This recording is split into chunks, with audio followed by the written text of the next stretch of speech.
Assalamualaikum warahmatullahi wabarakatuh. Hamdan wa syukran lillah, salatan wa salaman ala rasulillah, amma ba'du. Saudara dan pengurus yang Allah muliakan, jamaah salat tarawih yang Allah cintai, Nabi Muhammad SAW bersabda dalam hadis yang diriwayatkan oleh Imam Tirmizi dan Imam Ibnu Majah,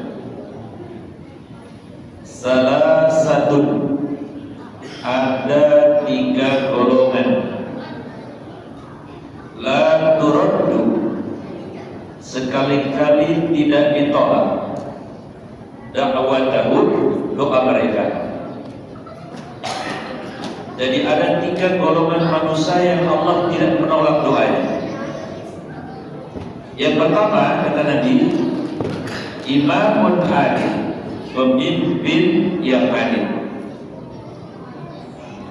Pemimpin yang adil adalah pemimpin yang mengayomi semua rakyatnya.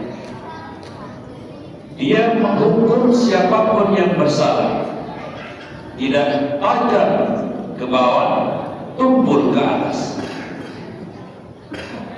Figur pemimpin adil bisa kita lihat dari Khalifah Sayyidina Umar Ibn Khattab.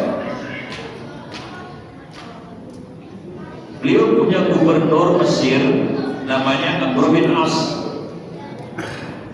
Diadakanlah pacuan lomba, pacuan kuda, diikuti oleh semua kalangan, termasuk anaknya gubernur Amr bin As ikut pacuan kuda, termasuk diikuti oleh seorang anak budak yang beragama Kristen Koptik di Mesir. Singkat cerita, pacuan kuda ini ternyata dimenangkan alhamdulillah oleh anak seorang budak yang beragama Kristen Koptik itu.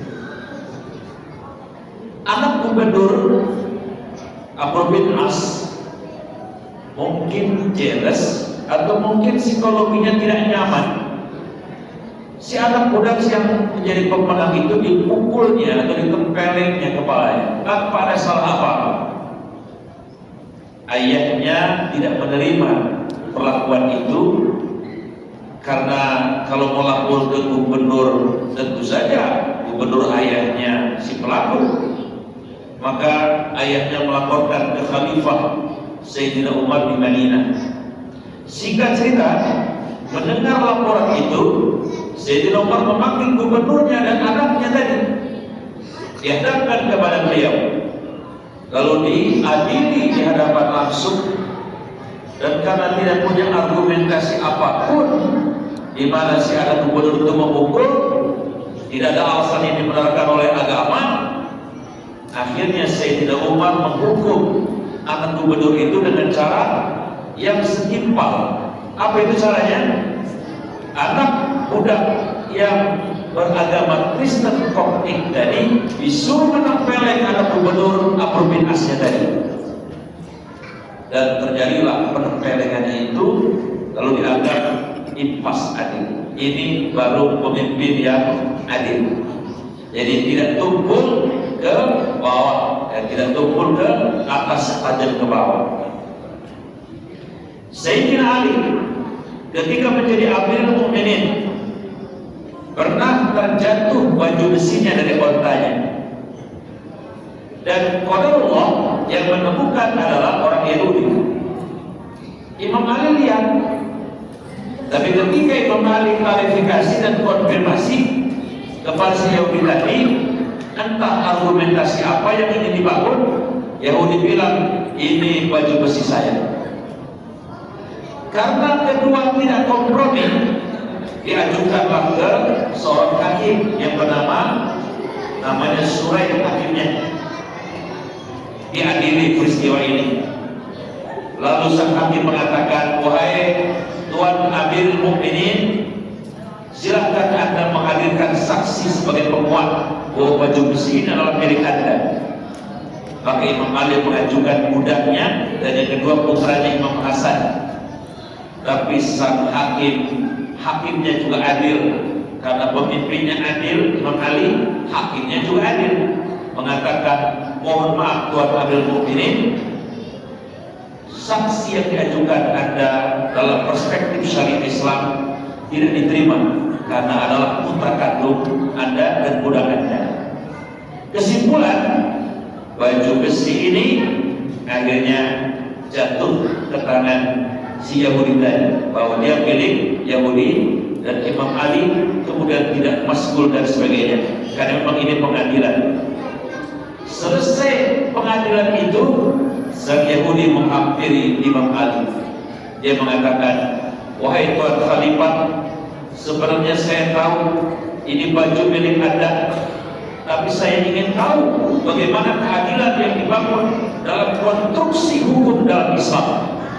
Ternyata Islam begitu adil, luar biasa, dan saya menyerahkan sebenarnya baju besi dalam milik Anda, wahai Tuan Khalifah. Tapi Imam Ali, baik, kalau Anda sudah menyerahkan kepada saya, maka saya akan hibahkan baju besi ini kepada Anda.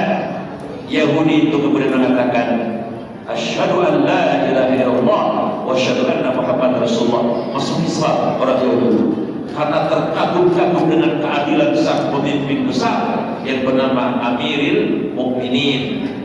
Tidak tajam ke bawah, tumpul ke atas. Beda dengan negerinya bapak saya.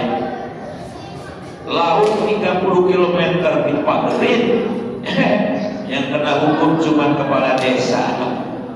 Jaga sembuh ke Pondok Jagung, kagak nyambung hukum ini. Ada ini yang saya muliakan. Yang kedua,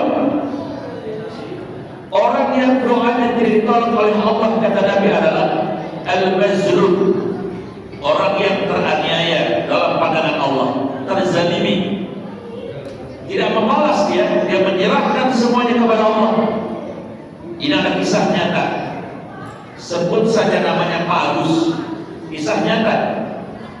Pegawai Pak, dia difitnah melakukan sesuatu hal yang fatal. Singkat cerita, Pak Agus yang di mata Allah tidak bersalah difitnah, dia dipecat, dikeluarkan oleh bank tersebut. Dia berdoa kepada Allah karena dia tidak bersalah. Wahai Allah, saya tidak bersalah apa-apa, saya difitnah. Saya ingin berdoa saja, berikanlah ganti yang lebih baik dari pekerjaan ini. Subhanallah, doanya orang teraniaya diijabah oleh Allah Subhanahu wa taala. Kemudian beliau mulai melakukan pekerjaan wira swasta, yaitu membuat bakmi, dan ternyata karena keberkahan doanya, bakmi itu disukai oleh tetangganya, mulai dari RT, RW, kelurahan, terus sampai kemudian di Jabodetabek ini kemudian jadi viral. Si bakmi ini disukai oleh banyak orang, dan kemudian dia buka cabang sampai ada 13 cabang. Sementara yang memfitnah temannya, banknya kemudian di merger, kemudian dia menganggur dan dia tidak punya pekerjaan. Jadi ini kisah adalah nyata bahwa orang yang terzalimi doanya tidak ditolak oleh Allah Subhanahu wa taala. Pak Agus ini ingin diberikan ganti yang lebih baik, ternyata dia diberikan ganti yang bahkan jauh lebih baik dari seorang pegawai, dan dia menjadi seorang owner daripada bakmi yang viral tersebut. Yang ketiga, orang yang doanya tidak ditolak oleh Allah adalah orang itu bernama as-shaim hatta yuftir, orang yang sedang puasa. Jadi kita yang sedang puasa semua, Pak, doa kita tidak ditolak oleh Allah.